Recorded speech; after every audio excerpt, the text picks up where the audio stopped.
recovery coming along?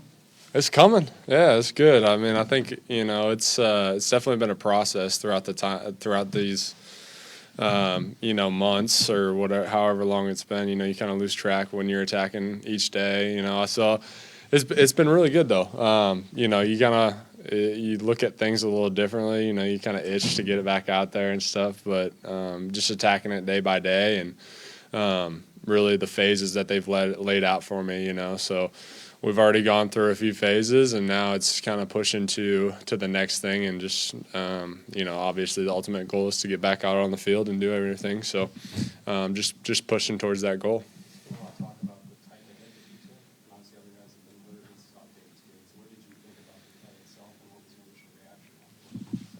Obviously, I wasn't too happy about it. It's not a fun one to take. And that's not necessarily based on him as a player. I got nothing against him. I've played with him in Detroit, and I understand. That's kind of what they expect you to do in the league. But on the same hand, I would have much rather gone down with a concussion for 2 weeks than have to go through this for 9 months.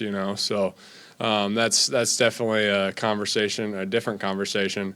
But you can't cut outside the tackle box, so it doesn't really make sense why these guys are able to go as low as they are. When you're 25 yards downfield, looking back at the quarterback, and you don't have any awareness, and then to have that happen again 2 weeks later, I didn't really like that, So. That's probably the most extent I'll say on that, but I definitely don't think I have it against the player as much as the league putting the defense in those positions in order to have to do that. Yeah, I know Tyler. I mean, just from tight end U and everything, and I was out there. The same guy that did his surgery did mine, and so I think. We have the best in the business doing our surgeries and working on our bodies, and so that's the good thing about it, and having to progress through this. But it's tough. It really is. I mean, we're big guys, obviously running through the middle of the field, and this is a business, and I don't think anybody goes out on the field wanting to injure a player like that. So I'm looking at the light of that and hoping that's not what the intent was, to injure a player in that sense. But I think that to have it happen a couple weeks later, I think that's something that the league needs to look at and just see what we can do. What could they do? I mean, I know they can't hit you up, neck and above. Yeah. I mean, that's a good question. I don't really know what they can do. I mean, I do know the helmet was down, both hits, staring at the ground with the crown of the helmet. I mean, it's tough. That's not my job to necessarily look into that. I just know when you have a guy 25 yards downfield looking back at the ball, trying to make a play, and then you have another guy not even staring at the defender and just kind of putting his helmet down at the knee, and then you see what happens with that. You see it doesn't put the offensive player in a good position, and doesn't put the defensive player in a good position. I mean, his helmet's straight down, looking at the ground. I mean, that's not a good football tackle. That's not a good football position.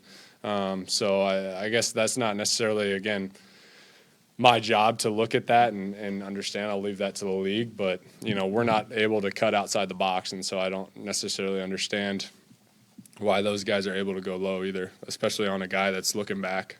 Yeah, and I know it's very much a day-to-day process in rehab, but is there any within the range of possibilities that you could be ready by week 1? I think anything is possible. Obviously, I'm definitely not going to put a timeline on it just because I haven't really looked at the whole aspect of things. These guys have done a really, really good job. We have a really good training staff here, and working with Tyler and Maddie and these guys, they've done a really good job just with the plan so far. And laying out blocks, and so that's kind of what I've been focusing myself on.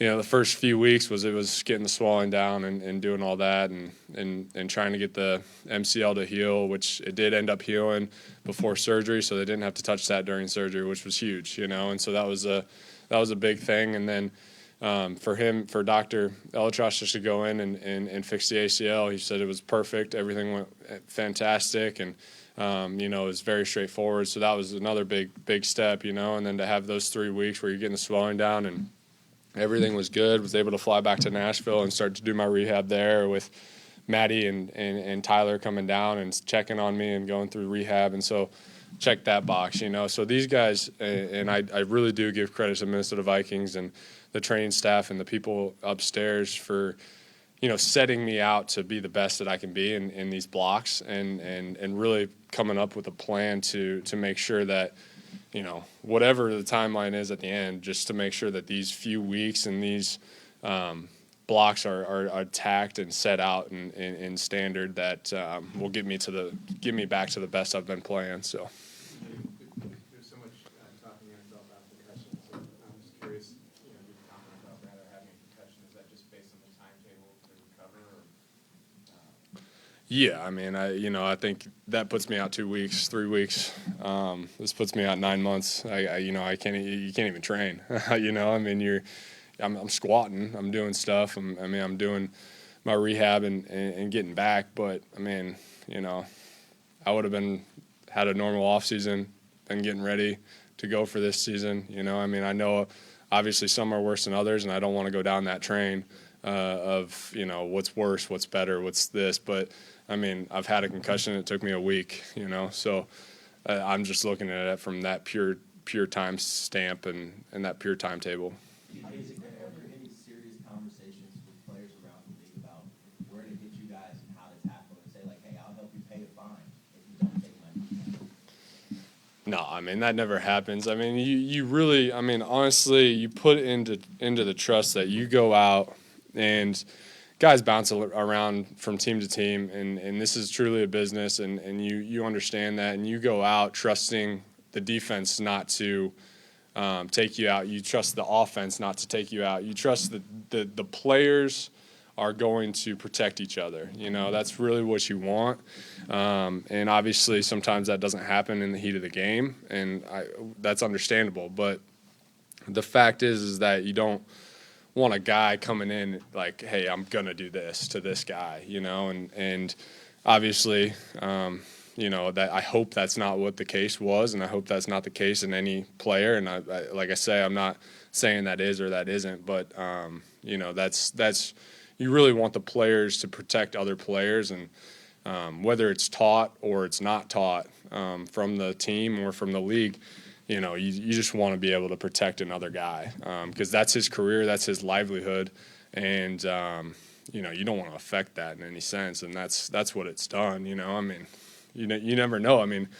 At any point, any play, your career could be over, and you don't want to be the guy that did that, and at least I don't. So that's kind of my thoughts on it. Have you sought to get an answer to that, or will you, in terms of whether it was intentional? I don't think it was. Like I say, I know Kerby pretty well. I've played with him. I don't necessarily think it was. You go back on the tape and you see obviously what happened, but I know him. I don't think it was. I just want to make sure it wasn't, and I want to make sure that's, and that's why I'm using my voice here is to just, players protect players, and that's in any facet of the league. You don't want a defensive guy head hunting, or you don't want a defensive guy knee hunting, and the same thing for an offensive guy. You don't want me to come across the line and come and just try to come after you, and take you out. Like, that's not my goal. That's not anybody's goal. My goal is to get my job done and to help this team as much as we can. But there's also, ways to do that without injuring a guy and without, affecting his career in a certain sense. So. Seeing how this is your first big injury in the NFL, what have you learned about yourself in this process? Yeah, I think, like I say, it's day by day, it's week by week, and obviously negative thoughts creep in and all the time. That's just human nature. But you know, in order for you to come out of things like this, you got to go through the dark times and be able to come back and see the light. And that's kind of what I've done. You know, I mean, those first few days, few weeks where you can't do anything. You know, you're just bed rested basically. That's a dark time. You know, and so now to be able to get back and start doing some rehab and start to squat and start to really, you know, integrate myself into doing some football stuff is you start to see the light and you start to, you know, realize, hey, like this is temporary, you know, and we'll be back from this. But, you know, you learn a lot about yourself and you learn a lot about who you are, and the dark times make the bright times better, you know, and so that's just, you know, something that you got to go through sometimes, you know. So I'm excited to, you know, keep integrating myself and keep getting ready to go for the season. But I mean, it's just you know, it's just a quick setback, and we'll be all right. So I'm definitely not worried about it. But you know, you definitely do learn a lot about yourself during that time. What's that? Great guy. Obviously, you know, he's been down to tight end U a couple times, and so I've met him in the past.